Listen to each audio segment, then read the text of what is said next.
आखिरकार यामा कंपनी की एंट्री हो चुकी है ईवी इंडस्ट्री में। कंपनी ने कल एक लॉन्चिंग इवेंट रखा था, 7:30 बजे इवेंट था, जिस इवेंट में कंपनी ने 2 इलेक्ट्रिक स्कूटर को इंट्रोड्यूस किया है। ये है 2 इलेक्ट्रिक स्कूटर। क्या ये हिट होगी या फ्लॉप होगी वो तो मैं वीडियो के आखिर में बताने वाला हूं। और इन गाड़ी की जो लॉन्चिंग होगी वो Q1 ऑफ 2026 में होने वाली है। पहले तो भाई दोनों गाड़ी को एक बार अच्छे से तुम देख लो। ये 2 गाड़ियां हैं। एक गाड़ी तो बहुत ज्यादा सिमिलर है, बहुत ज्यादा सिमिलर है, सेम है, परछाई समझ लो। एरोक्स 155 जो आईसी इंजन में आती है उससे पूरा डिजाइन इंस्पायर्ड है। सिर्फ इसमें मोटर, बैटरी और बीएमएस का पूरा थोड़ा सा काम किया है, बाकी पूरा डिजाइन सेम है, उसमें कोई भी फेरबदल नहीं किया गया। और ये जो दूसरी गाड़ी देख रहे हो ये एक नया डिजाइन है, बट ये कोई नया डिजाइन नहीं है। यामा कंपनी रिवर कंपनी के साथ मिलकर इस इलेक्ट्रिक स्कूटर को बना रही थी, तो काफी कुछ सिमिलर मिलने वाला है रिवर जैसी। और इन दोनों गाड़ी की प्राइसिंग थोड़ी सी हायर साइड होने वाली है। मैं आपको बताऊंगा कैसे हायर साइड होगी, वो मैं वीडियो का आखिर में बताने वाला हूं। देखो यहाँ पे ये जो गाड़ियां है, इन दोनों गाड़ियों के बारे में एक एक करके बताता हूं। सबसे पहले तो एरोक्स ई इलेक्ट्रिक स्कूटर, इसका डिजाइन एरोक्स जैसा ही है, एरोक्स 155 जैसा ही है।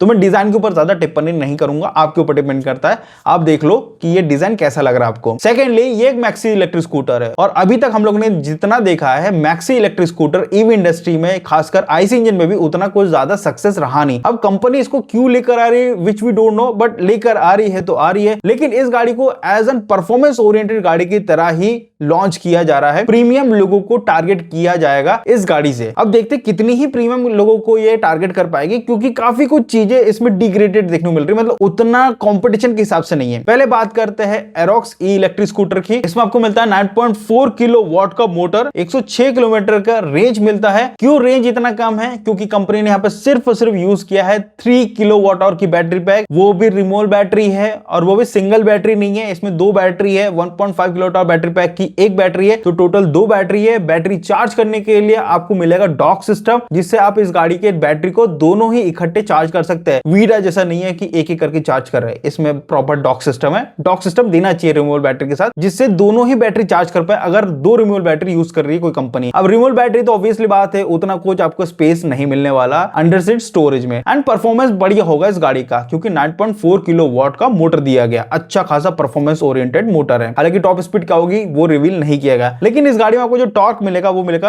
48 न्यूटन मीटर का टॉर्क मिलेगा। और इस गाड़ी को टोटली परफॉर्मेंस ओरिएंटेड गाड़ी के हिसाब से बनाया जा रहा है। इस गाड़ी में जो बैटरी यूज की गई है वो हाई डेंसिटी सेल का यूज किया गया है। और इस गाड़ी में आपको मिलता है 3 riding modes, eco, standard and power, और इसमें एक बूस्टर फंक्शन भी दिया गया है। इसका डिजाइन तो मैंने आपको पहले बता चुका हूं, एरोक्स 155 जैसा ही है, कोई भी फेरबदल नहीं है, सेम है। फ्रंट में वही डुअल एलईडी हेडलाइट, रियर में एक टेल लाइट, बढ़िया सीट देखने को मिलता है, बीच में बहुत बड़ा हम्प है क्योंकि मैक्सी स्कूटर है। और यामा कंपनी ने इसका नाम दिया है हार्ड शेकिंग स्पीडस्टर। और यहां पे आपको मिलता है फ्रंट में twin LED class D headlamp, इसमें आपको एलईडी फ्लैशर भी मिलता है, 3D reflected LED tail light मिलता है, बट यहाँ पे 5 इंच का TFT स्क्रीन मिलता है, बहुत छोटी स्क्रीन है। इस प्राइस पॉइंट के हिसाब से तो दूसरी कंपनी 7 इंच का प्रोवाइड कर रही है, ये 5 इंच का प्रोवाइड करे। 10x10 नेविगेशन मिल जाएगा, साथ में यामा की वाई कनेक्टिविटी ऐप भी मिल जाती है, जिससे आपको मेंटेनेंस रिमाइंडर, गाड़ी कहां पार्क्ड है, वो सारे फीचर्स आपको मिल जाते हैं। ठीक है, ये नॉन टच गाड़ी है, पहले बता दे रहा हूं। और इसके साथ ही साथ आपको जो फीचर्स की बात करते हैं तो यहाँ पे आपको यामा का एडवांस मोटर कंट्रोल मिलता है, जिसको हम राइड बाय वायर कहते हैं। ट्रैक्शन कंट्रोल सिस्टम मिलेगा, ये एक एक्स्ट्रा एडवांस चीज हो जाती है, जिस कारण से इसकी प्राइसिंग थोड़ी सी और बढ़ जाएगी। और साथ ही साथ आपको फ्रंट एंड रियर में डिस्क ब्रेक मिलेगा, और सिंगल चैनल ABS कंपनी इसमें प्रोवाइड कर रही है। तो देखोगे तो फीचर रिच बनाने का ट्राई किया गया है। अब फीचर रिच की बात करते तो सेम स्पेसिफिकेशन में अगर देखते हैं तो ओला की गाड़ी में ओला S1 Pro plus generation 3 5.3 kilowatt battery pack वाला जो प्राइसिंग है उसका वो लगभग 2.22 लाख रुपीस है। तो ये लगभग 2.5 लाख के करीब करीब होने वाले। तो 2.5 लाख में कोई इस इलेक्ट्रिक स्कूटर को क्यों ही परचेज करेगा, आई डोंट नो। साथ में आपको मिलता है स्मार्ट की फीचर्स। अब एक और चीज मैं बताऊंगा डिलीवरी के ऊपर, मैं आपको लास्ट में बताऊंगा। अब बात करते हैं दूसरी गाड़ी जिसपे सबसे ज्यादा इंटरेस्ट है लोगों को, दैट इज यामाहा की EC06। अब इस गाड़ी का जो डिजाइन है एग्जैक्टली रिवर जैसा ही है, बस लाइट और टेल लाइट में चेंजेस देखने को मिल रहा है। बाकी डिजाइन मेरे को तो सिमिलर ही लगा। साथ में 14 इंच के व्हील्स फ्रंट एंड रियर में मिल जाते हैं, वही रेडियल टायर मिल जाते हैं, फ्रंट में डिस्क ब्रेक, रियर में डिस्क ब्रेक, एंड फ्रंट में टेलीस्कोपिक सस्पेंशन, रियर में डुअल सस्पेंशन। यहाँ पे भी मिड ड्राइव मोटर दिया गया है कंपनी के द्वारा। तो डिजाइन के हिसाब से इसमें स्पेस अच्छा होना चाहिए, क्योंकि रिवर कंपनी से इंस्पायर्ड है, रिवर गाड़ी जैसी ही है, क्योंकि इसका अगर मैं इंस्ट्रूमेंटेशन बात करूं तो वैसा ही डिजाइन मिलता है जैसे रिवर का है। हैंडल का डिजाइन की बात करें तो रिवर जैसे ही मिलता है, सब कुछ सेम है, लेकिन अंडर सीट स्टोरेज उतना कुछ खास नहीं है यामाहा की EC06 में। यहां पे आपको मिलता है 6.7 किलोवाट का मोटर, जो आपको रिवर में भी मिलता है, सेम मोटर है, नो चेंजेस, सेम मोटर देखने को मिलता है। इससे 160 किलोमीटर की रेंज मिलती है, जैसे आपको रिवर मिलती है उतना ही रेंज आपको इसमें भी मिलने वाला है। इसमें जो बैटरी मिलती है वो मिलती है 4 किलोवाट आवर की, जो कि सिमिलर है रिवर गाड़ी जैसा। मैं बताऊं तो आपको स्पेसिफिकेशन आपको जानना है इस गाड़ी का, रिवर गाड़ी का जो भी स्पेसिफिकेशन है ना, वही स्पेसिफिकेशन है इस यामाहा की EC06। अरे क्यों यामाहा कंपनी,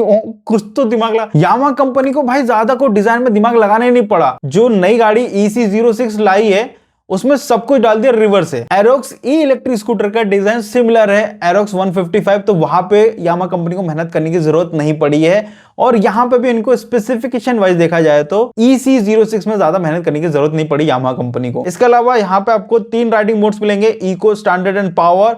ये सिटी राइड के हिसाब से बहुत बढ़िया गाड़ी है। रिवोर्स मोड मिलेगा इस गाड़ी में, 9 घंटे में इस गाड़ी की बैटरी फुल चार्ज हो जाएगी। यामाहा कनेक्ट इकोसिस्टम मिलता है, डुअल डिस्क के फ्रंट में, फुल LED लाइट आपको मिलता है, कलर LCD डिस्प्ले है, SIM based telematics unit, radar connect आपको फीचर्स मिल जाता है। और इसका जो अंडर सीट स्टोरेज है दैट इज 24.5 लीटर। फ्रंट में डुअल सस्पेंशन मिलता है, रियर में आपको डुअल सस्पेंशन मिलता है, एंड यहाँ पे रियर में आपको टायर हगर भी दिया गया। फ्लोर बोर्ड भी ठीक ठाक है इस गाड़ी में। अब सबसे बड़ा सवाल आता है कि इन दोनों गाड़ियों की प्राइसिंग क्या होने वाली है।